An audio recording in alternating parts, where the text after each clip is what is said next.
26th of September 1982, Knight Rider is released. The talking car and David Hasselhoff, the heartthrob who spoke to ladies. Today it's time for a retro review. And when it comes to retro review, you know, normally it's Ernest. However, KITT don't talk to Ernest. Is that correct, buddy? Yes, Michael. Me and my old partner, we're back together.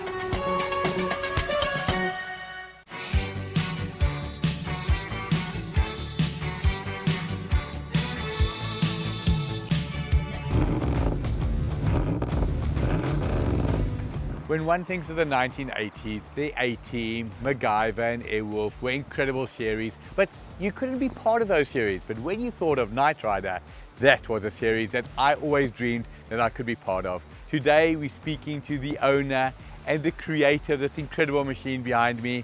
Hi Michael, how are you? Superb. It's a privilege to be here. Thank you. Yeah, so it's a journey that started probably 9 years ago. My daughter, at a matric dance, went in a black Trans Am. A couple of weeks later, I decided The light bulb moment. I'm going to build KITT.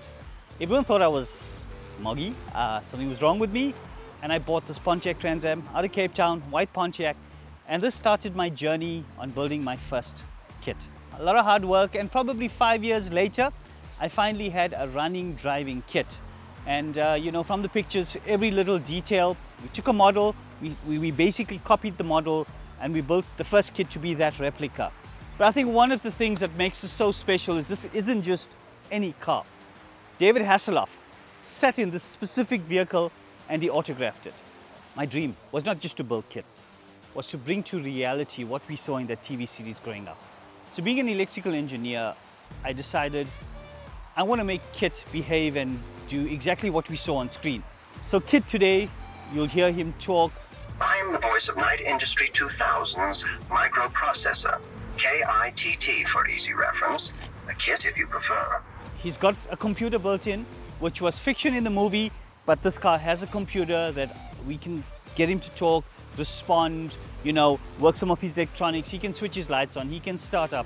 So there's a whole lot of stuff he can do automatically. And that's what the dream was about, right? Let's bring what we loved to reality. But what is incredible, Anban, when you hear the voice that is KITT, identifiable, it sounded like AI at the time, but it really was a human being talking. When you hear this voice, it sounds identical. It is the same gentleman. Are you all right? I took the liberty of scanning your vital signs. Your blood pressure is 190/120 and your pulse is 104. Yeah, it's the same voice. So part of the programming meant that I had to take a whole lot of voice files from the movie itself, collect them, build them into the programming so that when we talk to KITT, he responds with exactly the same voice. Took probably a good few thousand lines of code, but hey, you know what? He's alive. It's amazing. But a car like this, it talks, it does tricks, but it truly does drive. I think it's time for me to drive this. You're welcome.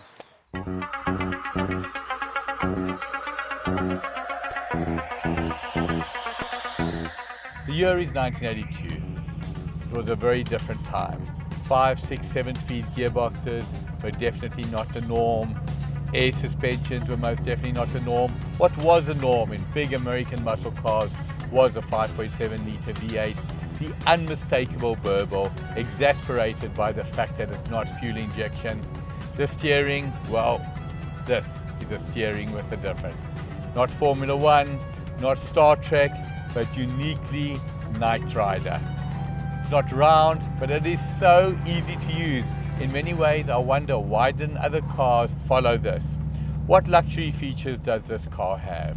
You would imagine power steering, ABS brakes. What is very noticeable, the on-road driving characteristics, absolutely flawless. There's no negative feedback through the brakes, absolutely zero vibration. The power steering is exactly as you'd like it. Nicely weighted, smooth, but it definitely doesn't feel like a dinky car. As for the suspension, very, very, very compliant, takes it smoothly. You wouldn't imagine there's a lot of suspension travel being a sports car as such. This car looked like it could be on a racetrack, and many times watching Michael Knight, it was on a racetrack. Guess we're ready for a hot lap, huh? A hot lap? Michael, I can run a lap twice as fast as those cars, with one wheel tied behind my axle. You know that, and I know that, but we don't want to look too good here. KITT should we go into super pursuit mode?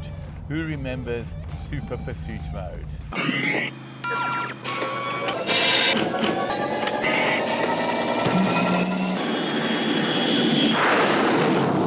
Well, what do you think?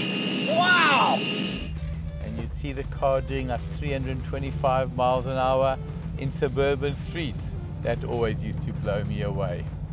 If you debate what was the best era, was it the elegance of the 20s and the 30s?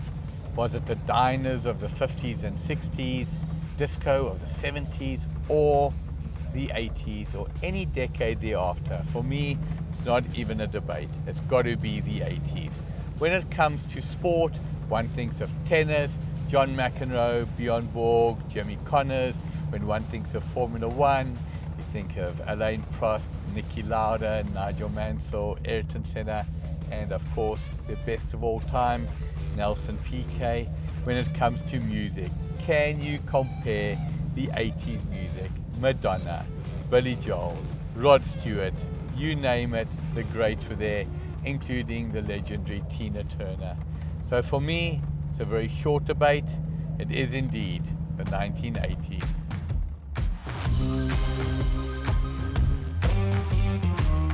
Back to the future or back to the past, you decide. When it comes to Knight Rider and KITT, all I can say is it brings back the most incredible memories. What can one say about this incredible creation next to me? And Ben, you have brought a vision to life. The amount of hours, the amount of effort, the amount of money you put into creating this beauty, a beauty that has allowed me and the viewers to reminisce and go back in time to a very, very special time for all. Often the hardest part is saying goodbye, and today is no different. KITT and myself, we did over 90 episodes. Bonnie, Devin, it was amazing working with you. Until we see you again, bye-bye, my buddy. Michael, I may not be flesh and blood, but I am a friend, and I wish you happiness. Did you know? The Knight Industries 2000, or KITT, as it's commonly known, is the hero car from an action franchise Knight Rider. The car is an artificial intelligent electronic computer module in the body of a highly advanced, very mobile robotic automobile. The original KITT is known as the Knight Industries 2000, which appeared in the original TV series Knight Rider as a 1982 Pontiac Firebird Trans Am. KITT was voiced by William Daniels, who became synonymous with the quirky talking car. KITT was capable of incredible features including flamethrower, an ejector seat,